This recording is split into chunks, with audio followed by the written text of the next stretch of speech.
Welcome back.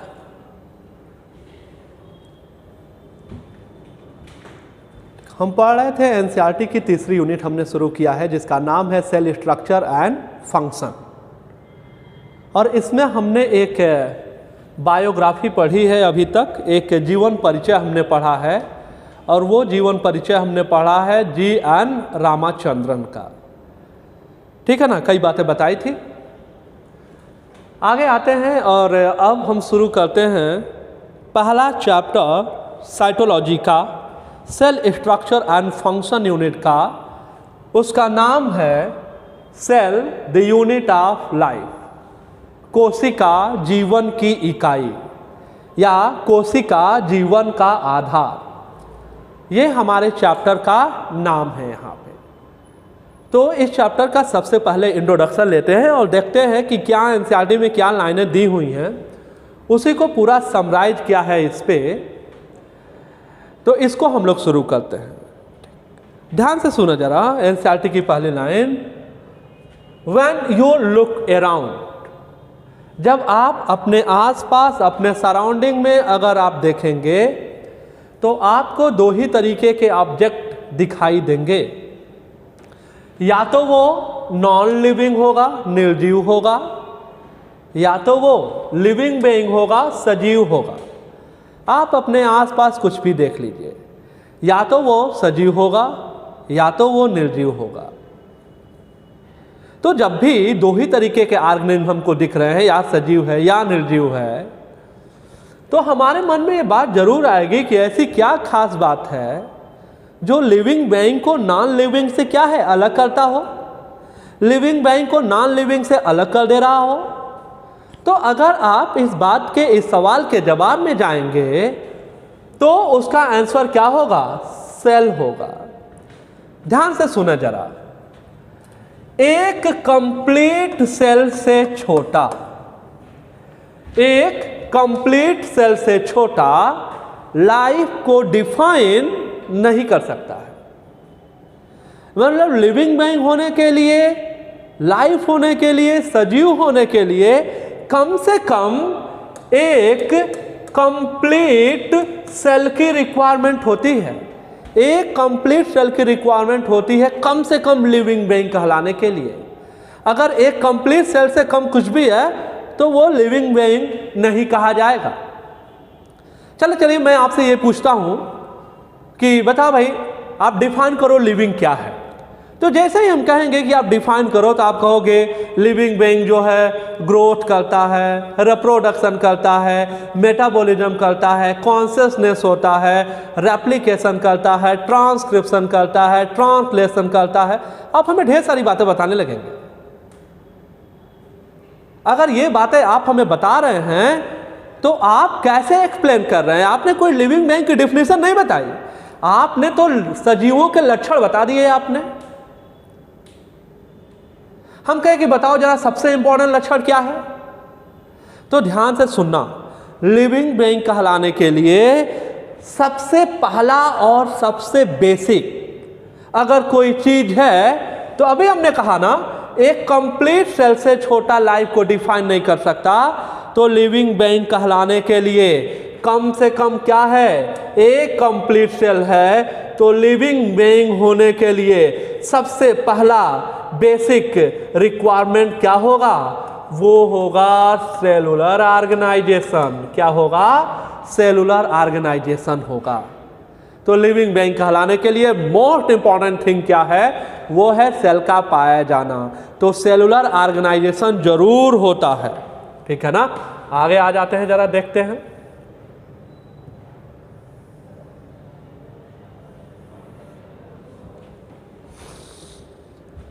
हम अपने आसपास देखेंगे तो लिविंग और नॉन लिविंग दो ही ऑब्जेक्ट हमें दिखाई देंगे। हमारे मन में आएगा भाई ऐसी क्या बात है जो लिविंग में है और नॉन लिविंग में नहीं है। तो इस बात का जवाब क्या है? वो है सेल। लिविंग में कहलाने के लिए, सजीव कहलाने के लिए कम से कम सेल का होना जरूरी है। अब ध्यान से सुने जरा, हो सकता है जो सजीव है वो एक सेल का बना हुआ है।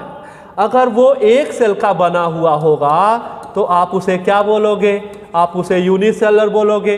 अगर वहीं दूसरी ओर अगर एक से अधिक सेल है, एक से अधिक सेल का बना हुआ है ऑर्गेनिज्म, तो उसे क्या बोलोगे? मल्टीसेलर बोलोगे। यूनिसेलर की अगर बात करो तो जैसे कि सभी लोग जानते हैं, है ना, अमीबा हो गया, पैरामीशियम हो गया, तो अमीबा, पैरामीशियम ये सब यूनिसेलर होंगे। मल्टीसेलर की बात करो जैसे कि हम ह्यूमन बीइंग ही क्या है? मल्टीसेलर है। पूरा किंगडम एनिमलिया जो है स्पॉन्ज से लेके कॉर्डेटा तक सब के सब क्या है? मल्टीसेलर हैं।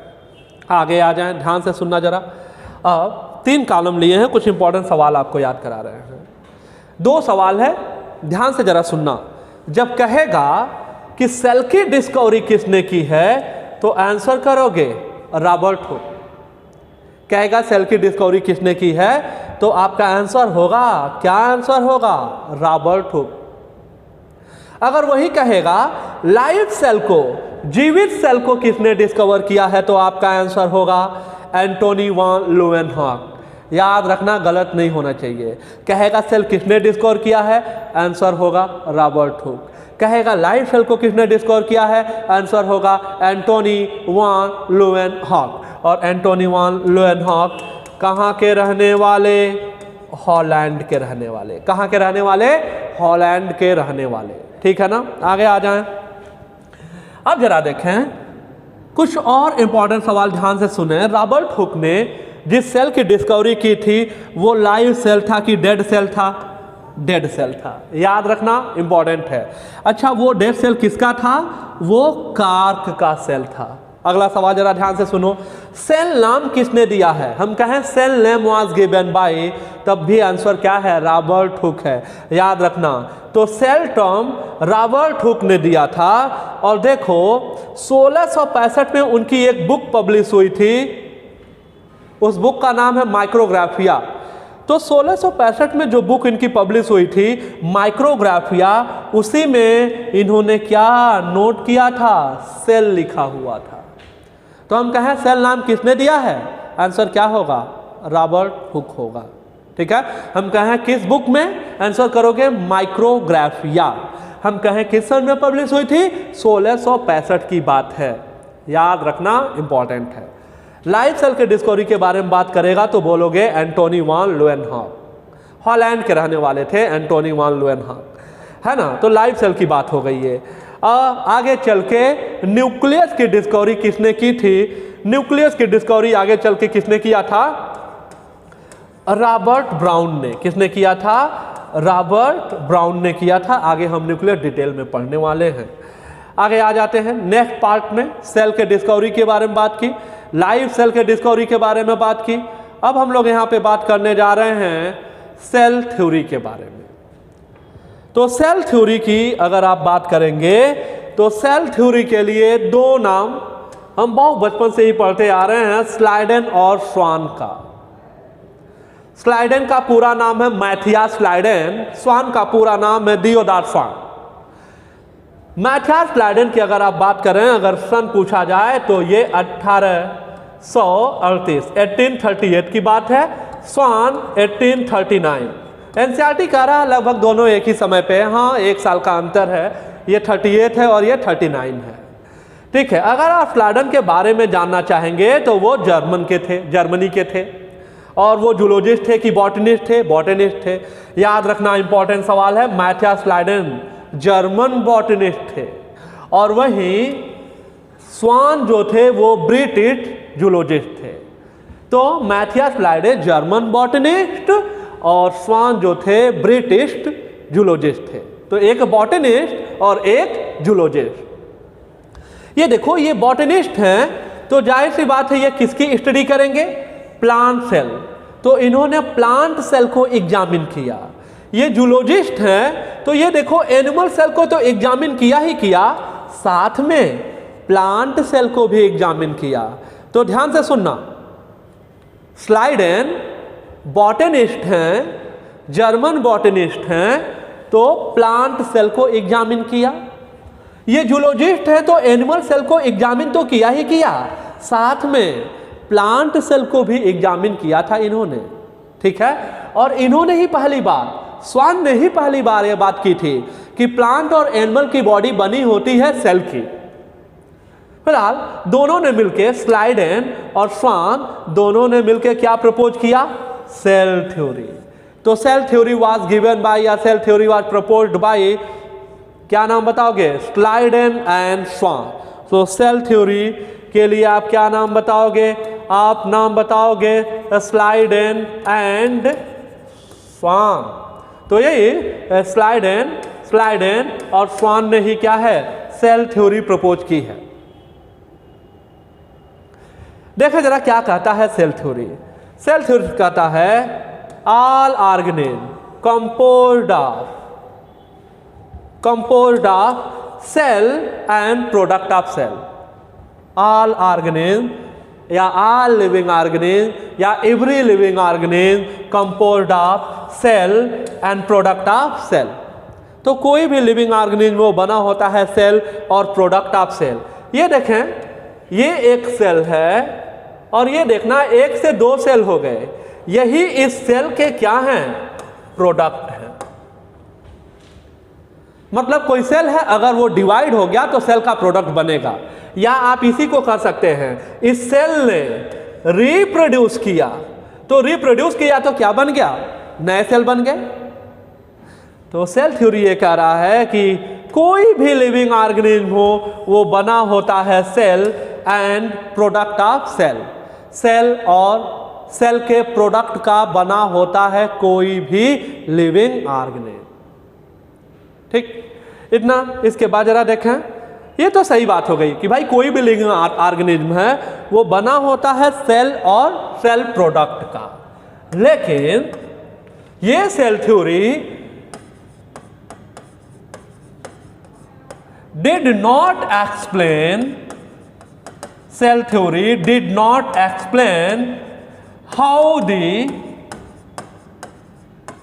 new cells are arising। ये सेल थ्योरी ये एक्सप्लेन नहीं कर पाया, ये नहीं बता पाया कि नए सेल जो हैं कैसे बनते हैं। तो सेल थ्योरी जरूर कह रहा है कि ऑर्गेनिज्म बना होता है सेल और सेल प्रोडक्ट का, लेकिन ये भी तो बताओ कि सेल के प्रोडक्ट कैसे बनते हैं। तो ध्यान से सुनो, ये डिमेरिट है सेल थ्योरी का। क्या डिमेरिट है सेल थ्योरी का? सेल थ्योरी एक्सप्लेन नहीं कर सका। क्या एक्सप्लेन नहीं कर पाया? कि नए सेल कैसे एराइज होते हैं। How the new cells are arised. Cell theory did not explain, unable to explain, वो एक्सप्लेन नहीं कर पाया। सेल थ्योरी एक्सप्लेन न कर सका कि नए सेल का फॉर्मेशन कैसे होता है। ये डिमेरिट है इसका। आगे आ जाओ। अब इसी कमी को पूरा करने के लिए 1855 में एक साइंटिस्ट आए, उनका नाम रोडॉल्फ वर्शो।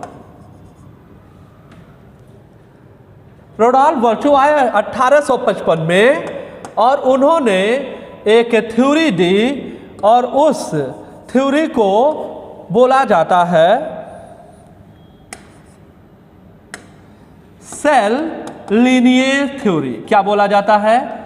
सेल लीनिएज थ्योरी का नाम दिया जाता है। तो क्या बोला जाता है? सेल लीनिएज थ्योरी बोला जाता है। क्या है cell lineage theory? Cell lineage theory ये है, देखा जरा, ओमनी सेलुला ई सेलुला, ओमनी सेलुला ई सेलुला। याद रखेंगे तो अगर ये सवाल दे कहे कि ये बताएं ओमनी सेलुला ई सेलुला किसका स्टेटमेंट है, तो ये रोडॉल्फ वर्शो का स्टेटमेंट है। किस सन में दिया है? 1855 में। कौन सी थ्योरी कही जाती है? Cell linear theory. क्या कही जाती है? सेल लीनियर थ्योरी कही जाती है। हम कहें ओमनी सेलुला ई सेलुला का क्या मतलब है, तो आप क्या बताओगे? आप बताओगे new cells are arises from pre-existing cell। तो नए सेल जो हैं, पहले से जो मौजूद सेल हैं, उनसे एराइज होता है। दोबारा सुने, सेल थ्योरी कह रहा था कि सभी के सभी लिविंग ऑर्गेनिज्म बने हैं सेल और सेल प्रोडक्ट के, लेकिन वो एक्सप्लेन नहीं कर पाया कि नए सेल कैसे बनते हैं। इस कमी को पूरा करने के लिए 1855 में आया रुडोल्फ वर्चो और उन्होंने थ्योरी दी cell lineage theory, cell lineage theory. ठीक है ना, आगे आ जाओ जरा देखें। सेल लिनिएज थ्योरी है क्या? ओमनी सेलुलर ई सेलुलर। ये इसका मतलब क्या होता है? इसका मतलब होता है new cells are arises from pre existing cell. नए सेल पहले से जो मौजूद सेल हैं उन्हीं से बनते हैं, उन्हीं से अराइज होते हैं। तो कुल मिला जुला के रुडोल्फ वर्चो ने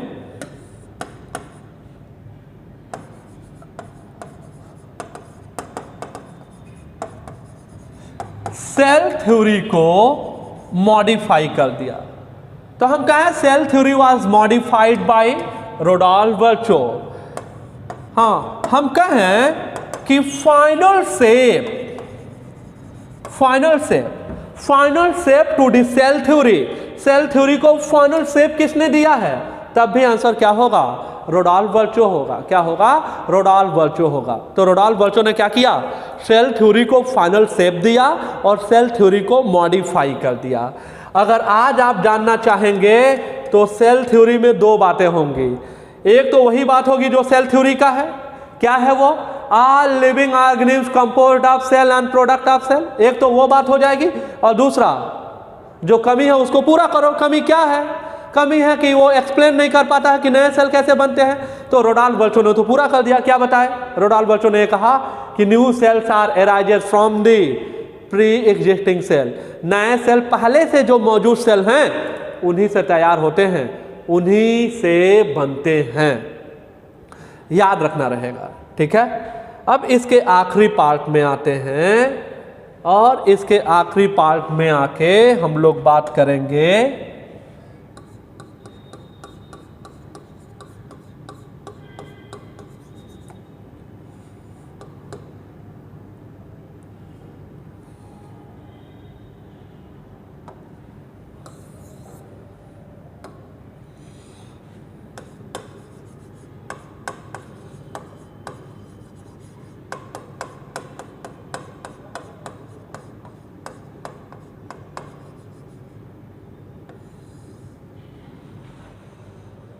सेल थ्योरी के एक्सेप्शन के बारे में बात करेंगे।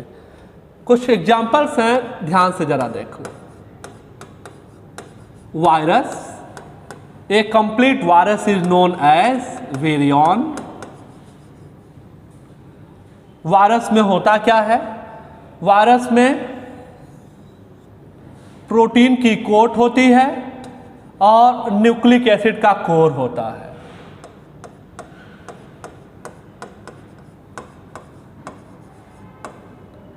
हम वायरस अभी डिटेल में नहीं पढ़ रहे हैं, बस हम एक्सेप्शन बता रहे हैं आपको। तो न्यूक्लिक एसिड का कोर और प्रोटीन का कोट। तो न्यूक्लिक एसिड और प्रोटीन न्यूक्लियो प्रोटीन पार्टिकल है। तो वायरस हम कहें क्या है? तो आप कहोगे nucleo protein particle, nucleo protein particle. तो वायरस जो है, जिसको विरियन भी बोला जाता है, इसमें प्रोटीन कोट होता है और न्यूक्लिक एसिड का कोर होता है। आगे ये भी बताएंगे कि ये जो न्यूक्लिक एसिड है इसमें या तो डीएनए होता है या तो आरएनए होता है। ऐसा कोई भी वायरस नोन नहीं है जहां पे डीएनए और आरएनए दोनों न्यूक्लिक एसिड हो। ये इम्पॉसिबल है, ऐसा नहीं हो सकता है। या तो डीएनए होगा या तो आरएनए होगा। तो आगे और ध्यान से सुनो, ये है न्यूक्लियो प्रोटीन पार्टिकल। ये क्यों है सेल थ्योरी का एक्सेप्शन? ये सेल थ्योरी का एक्सेप्शन इस वजह से है, अभी आपने कहा था एक कंप्लीट सेल से छोटा, एक कंप्लीट सेल से छोटा लाइफ को डिफाइन नहीं करता है। एक कंप्लीट सेल से छोटा लाइफ को डिफाइन नहीं करता है। ये देखें, ये तो न्यूक्लियो प्रोटीन पार्टिकल है, ये सेल है ही नहीं, और जो सेल है ही नहीं वो सेल थ्योरी को फॉलो नहीं करेगा। याद रखेंगे। तो मोस्ट प्रोबेबली यही ऑप्शन दिया जाता है एक वायरस का, जो सेल थ्योरी को फॉलो नहीं करता है, तो सेल थ्योरी को फॉलो नहीं करता है। ठीक है, आगे आ जाओ। हाँ, अगर हम वायरस के डिस्कवरर की बात करें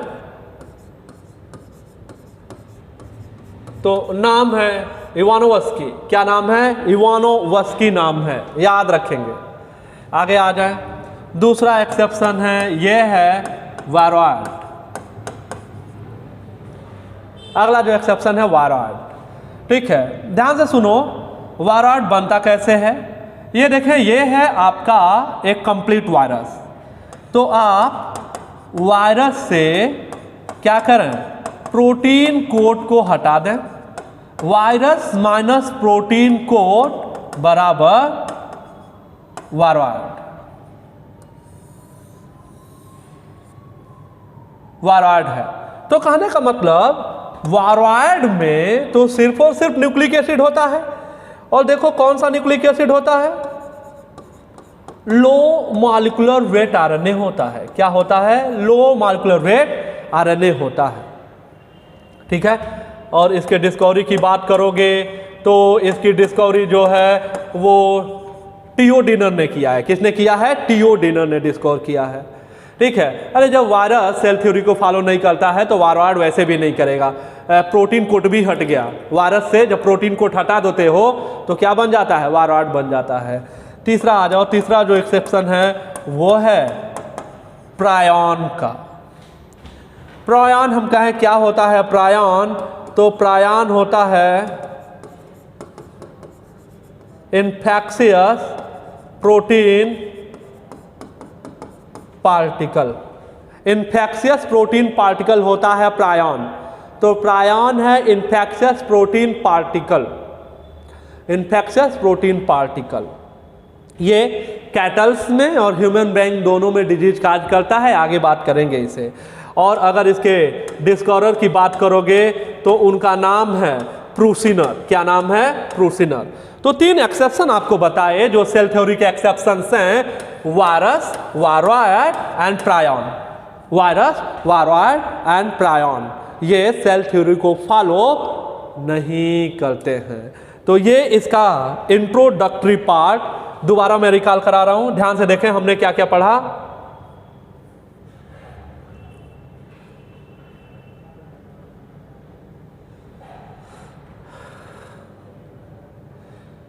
ठीक है, हमने सेल के बारे में शुरू किया था, लिविंग और नॉन लिविंग से सेल के डिस्कवरी के बारे में, लिविंग सेल के डिस्कवरी के बारे में, सेल थ्योरी के बारे में।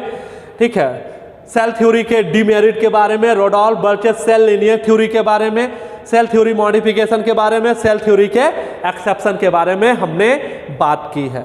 चलो इसके बाद जरा देखते हैं कि क्या दिया हुआ है एनसीईआरटी में। एक बार उसको आप देखें। ठीक है, देखते हैं एनसीईआरटी में क्या दिया हुआ है। इस कॉलम को बाद में देखते हैं, यहीं से हमने शुरू किया था। ये एनसीईआरटी की पहली line, when you look around you see both living and non living. आप अपने आसपास देखेंगे तो लिविंग एंड नॉन लिविंग 2 तरीके के ऑब्जेक्ट आपको दिखाई देंगे।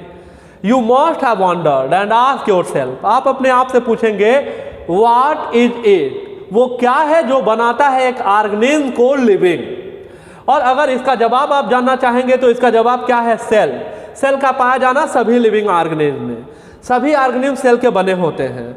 कुछ जो हैं एक सेल के, कुछ जो हैं सिंगल सेल के बने होते हैं। और जो सिंगल सेल के बने होते हैं उन्हें बोला जाता है यूनिसेलर। जबकि वही दूसरी ओर जैसे कि हम जो कि कई सेल के बने होते हैं उन्हें बोला जाता है मल्टी सेलुलर। यूनिसेलर ऑर्गेनिज्म की 2 कैपेबिलिटी है। जैसे हमारे बॉडी में ढेर सारे सिस्टम हैं, ढेर सारे सिस्टम हैं। अगर हम ऑर्गेनाइजेशन की बात करें अपने बॉडी में तो आप जरा ध्यान से देखें। सेल, सेल का एग्रीगेशन जो है वो होगा टिश्यू। टिश्यू का जो एग्रीगेशन है वो है ऑर्गन। ऑर्गन से ऑर्गन सिस्टम। ऑर्गन सिस्टम जुड़ेगा तो पूरा इंडिविजुअल बनेगा, पूरा इंडिविजुअल बन जाएगा। आप अपने बॉडी की बात कर लीजिए, अलग अलग कार्य के लिए अलग अलग सिस्टम है ना। जैसे देखें, अगर आप डाइजेस्टिव सिस्टम की बात करें, कई आर्गन हो गए, एलिमेंट्री कैनाल हो गया, लीवर हो गया, पैनक्रियाज हो गया, सैलिवरी ग्लैंड हो गया। तो हमने 4 आर्गन बताए, चारों मिलकर के बनाता है डाइजेस्टिव सिस्टम। ऐसे ही ब्लड वेसल हो गया, हार्ट हो गया, ब्लड हो गए तो वो बन गया सर्कुलेटरी सिस्टम। तो कई आर्गन जब जुड़ते हैं तो क्या बनता है, एक सिस्टम बनता है। हमारे बॉडी में ढेर सारे सिस्टम हैं, उनका अलग अलग फंक्शन है, अलग अलग सिस्टम के द्वारा अलग अलग फंक्शन है, जिससे कि हम अपना पूरा लाइफ स्पैन प्रॉपर जी पा रहे हैं। बिल्कुल सिमिलर, ध्यान से आप सुनना, यूनिसेलुलर ऑर्गेनिज्म में बिल्कुल सिमिलर जैसे हम इंडिपेंडेंट एग्जिस्टेंस शो करते हैं ना, बिल्कुल सिमिलर यूनिसेलुलर ऑर्गेनिज्म भी इंडिपेंडेंट एग्जिस्टेंस शो करता है। वो भी प्रॉपर स्वतंत्र रूप से जीवन यापन कर सकता है जैसे आप और हम करते हैं।